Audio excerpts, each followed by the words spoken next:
रिया का बड़ा कदम। रिया ने एनिवर्सरी पर आकाश को दिया डिवोर्स। रेणुका शॉक्ड। देखिए उड़ने की आशा की कहानी का यह भावनात्मक मोड़। पूरी कहानी जानने के लिए वीडियो अंत तक जरूर देखिए। रिया के मन में आज कुछ अलग ही हलचल थी। एक मीठी सी घबराहट, एक खुशगवार सी धड़कन और उम्मीदों से भरी हल्की गुदगुदी। उसकी पहली शादी की सालगिरह थी और वह सुबह से ही खुद को संभाल नहीं पा रही थी। आईने के सामने खड़ी होकर वह अपनी आसमानी रंग की साड़ी को हल्के हल्के फैलाकर देख रही थी।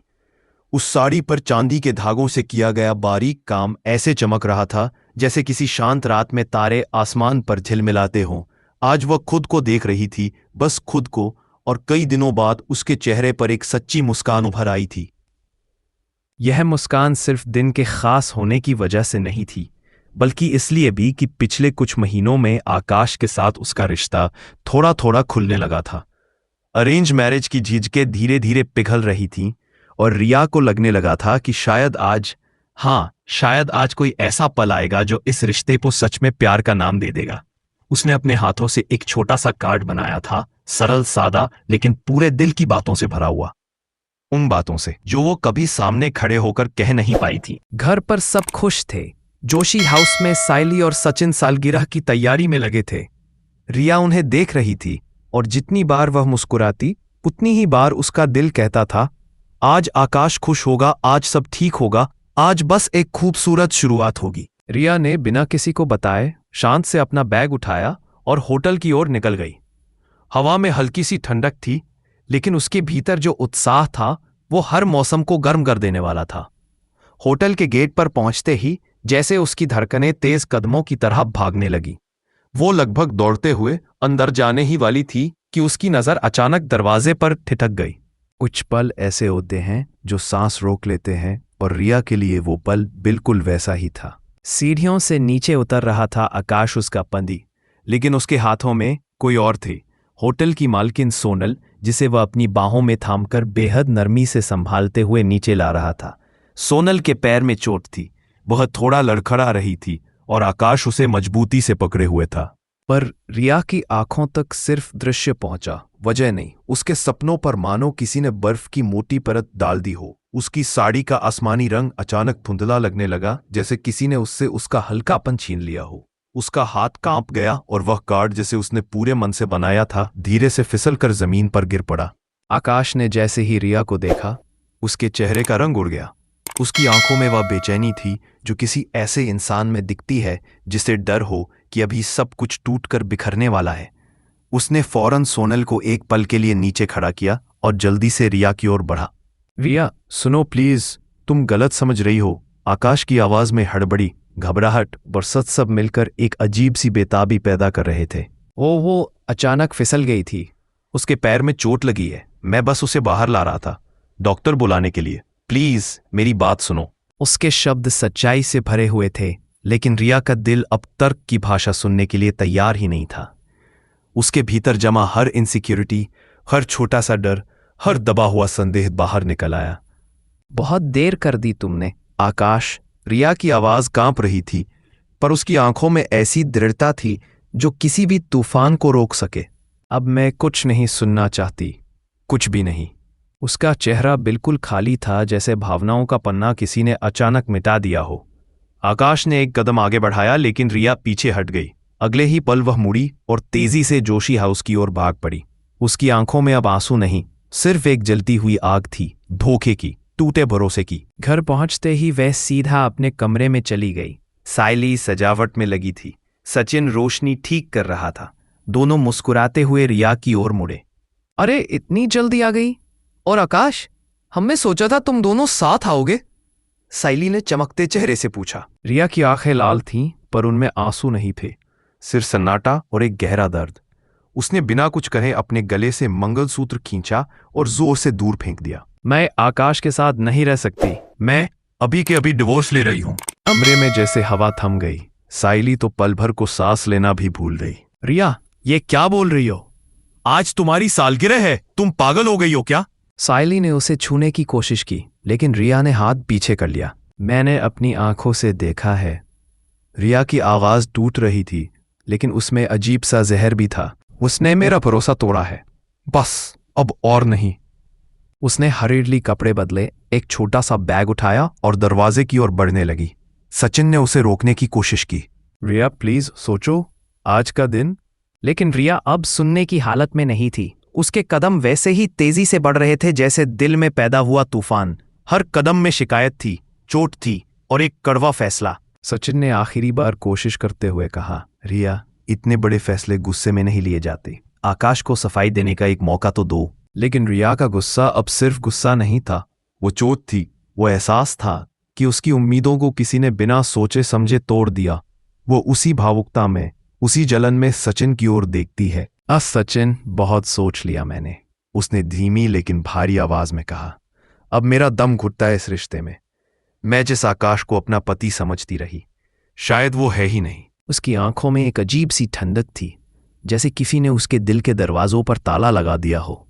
वह जली दरवाजे की ओर बढ़ती है। सचिन और सायली दोनों हक्के बक्के देखते रह जाते हैं। रिया देशमुख हाउस नहीं जाती। बिना पलटे, बिना किसी आखिरी शब्द के वह घर का दरवाजा खोलकर बाहर निकल जाती है। एक ऐसे घर से जहां वो कभी नई शुरुआत का सपना लेकर आई थी और आज उसी घर की दहलीज को पीछे छोड़कर जा रही थी। जब यह खबर देशमुख परिवार तक पहुंचती है तो जैसे पूरा माहौल हिल जाता है। सबसे ज्यादा असर हुआ रेणुका पर। रेणुका, जिन्होंने बड़ी मुश्किल से रिया को अपनी बहू के रूप में स्वीकार किया था, अब अपने कमरे में बैठकर माथे पर हाथ रखे गुमसुम थी। सालगिरह के दिन डिवोर्स, यह शब्द उनके मुंह से फुसफुसाहट की तरह निकले, लेकिन उनके भीतर तूफान सा मचा हुआ था। यह कैसी बहू है, जरा सी बात पर घर छोड़ दिया, मेरे बेटे को ही बदनाम कर दिया। उनके भीतर पुरानी कड़वाहट फिर जाग उठी। उन्हें लगा कि रिया ने यह सब जानबूझकर किया है, मानो कोई साजिश हो आकाश को दोषी साबित करने के लिए। उधर जैसे ही आकाश घर पहुंचा और सचिन से सुना कि रिया जा चुकी है, वह लगभग टूट ही गया। तुम समझ क्यों नहीं रहे सचिन, वो बेचैनी से बार बार कहता रहा। मैं बेकसूर हूं, सोनल बस फिसल गई थी, मैं सिर्फ मदद कर रहा था, बस सहारा दे रहा था, इसमें गलत क्या था। उसकी आवाज में वो हताशा थी जो सिर्फ उस इंसान में होती है जिसने सच्चाई बोली हो लेकिन किसी ने उस पर विश्वास न किया हो। सायली ने बीच में आकर कहा, आकाश शांत हो जाओ, हमें रिया से बात करनी ही होगी, तुम उसे समझा लोगे। लेकिन रिया का फोन बंद था। किसी को नहीं पता था कि वह कहाँ है। वह एक ऐसी जगह पहुंच चुकी थी जहां वह खुद को दुनिया से कुछ दिनों के लिए छुपा सके, जहां वह अपने टूटे हुए भरोसे को, अपने दिल के जख्म को शायद थोड़ा बहुत सहला सके। उसकी आंखों में नफरत नहीं थी, लेकिन एक खालीपन था, इतना खतरनाक कि जो किसी भी रिश्ते को खत्म करने के लिए काफी हो। वह सोच रही थी, जब दिल का धागा एक बार कट जाता है उसे जोड़ना नामुमकिन नहीं होता, लेकिन हर जोड़ दर्द देता है। और शायद अब वह दर्द नहीं चाहती थी। वह अपने टूटे हुए पंखों के साथ एक नई उड़ान भरना चाहती थी, एक ऐसी उड़ान जिसमें उसकी अपनी शर्तें हों, अपनी मर्जी हो, अपना आसमान हो। दूसरी ओर नए दिन की शुरुआत देशमुख हाउस में हल्की सी हलचल के साथ होती है। सचिन सुबह से ही अलग ही मूड में था। जैसे ही उसने तेजस को चिढ़ाया कि शायद वह रिया और आकाश की सालगिरह के लिए कोई तोहफा नहीं लाया, सायली समझ गई कि आज का दिन बिल्कुल आसान नहीं होगा। लेकिन तोहफे रिया के लिए कभी मायने रखते ही नहीं थे। उसके लिए असली खुशी यही थी कि पूरा परिवार उसके और आकाश के खास दिन का हिस्सा बने। लेकिन अब यह खूबसूरत दिन उसके लिए एक कड़वी याद बन चुका था। इसी बीच सचिन को फोन आता है। फोन उस व्यक्ति का था जिसने उसका खोया हुआ मोबाइल पाया था। बातचीत के दौरान पता चलता है कि मोबाइल शिखा की वजह से उस दुकान में पहुंचा था जहां वह मिला। सचिन के दिमाग में फिर से शक का तूफान उठता है। उसे लगता है कि इस मामले में रोशनी का भी हाथ हो सकता है। सायली ने उसे समझाया, देखो, बिना पूरी सच्चाई जाने किसी पर शक करना गलत होगा। सचिन उसकी बात मानता है और सीधे शिखा के घर पहुंच जाता है। वह मोबाइल दिखाकर पूछता है, क्या यह तुम्हारा है? शिखा घबरा जाती है। वह कहती है, मैंने ये पुराना फोन खरीदा था, उसी दिन खो गया, सच कह रही हूं। लेकिन सचिन को उसकी बातों में कहीं भी सच्चाई की चमक नजर नहीं आती। बिना कुछ बोले वो वहां से निकल जाता है, भारी मन के साथ, कई सवालों के साथ। उधर रिया अपने मायके पहुंचती है सालगिरह के निमंत्रण के लिए। जॉय और ममता उसे गले लगा लेते हैं। उनके लिए रिया की मुस्कान सबसे बड़ी खुशी थी। लेकिन जब उन्हें पता चलता है कि जश्न देशमुख हाउस में रखा गया है, उनके चेहरे पर हल्की सी उदासी उतर आती है। जश्न यहीं रखो रिया, जॉय ने नरमी से कहा, हम भी तो तुम्हारी खुशी का हिस्सा बनना चाहते हैं। भावनाओं में बहकर रिया उनकी बात मान लेती है। इसमें कोई बुराई तो थी ही नहीं, बस एक बेटी का मन था जो अपने माता पिता की खुशी देखना चाहती थी।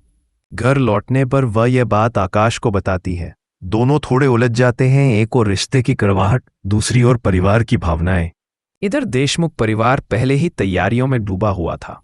जब रिया सच्चाई बताती है, थोड़ी परेशानी जरूर होती है, लेकिन परे स्थिति संभाल लेता है। वह निर्णय लेता है कि पार्टी वहीं होगी जहां रिया चाहती है। लेकिन तभी उसे खबर मिलती है कि उसकी मां की तबीयत बिगड़ गई है। वह तुरंत उनके पास जाने का फैसला करता है, पार्टी को पीछे छोड़कर। उसी दौरान रोशनी को पता चलता है कि शिखा ने सचिन से कुछ छुपाया था। वह उससे मिलने जाती है, माफी मांगती है और दोनों की गलतफहमियां धीरे धीरे दूर होने लगती हैं। साइली अपने दिल की गर्माहट के साथ रिया की पार्टी की सजावट की जिम्मेदारी एक बार फिर ले लेती है। रिया इस बात से सचमुच प्रभावित होती है। रिश्तों की ये छोटी छोटी बातें ही तो दिल को जोड़ती हैं। दिन के अंत में बहुत सी कड़वाहटों और गलतफहमियों के बीच भी रिश्तों की गर्माहट फिर से सबको एक ही धागे में बांध देती है। यही तो है उड़ने की आशा की कहानी, जहां टूटे पंख भी फिर से उड़ना सीख जाते हैं। पर शायद कहानी यहीं खत्म नहीं होती। शायद आगे कुछ ऐसा होगा जो इन दो दिलों की धड़कनों को फिर से बातचीत करने पर मजबूर करेगा। क्या रिया का यह गुस्सा हमेशा के लिए रिश्ता तोड़ देगा? क्या आकाश अपनी बेगुनाही साबित कर पाएगा? क्या आज का गलतफहमी भरा दिन उनकी जिंदगी की दिशा बदल देगा? अगर आपको यह स्टोरी पसंद आई हो तो कमेंट में जरूर बताएं कि अगला ट्विस्ट क्या होना चाहिए।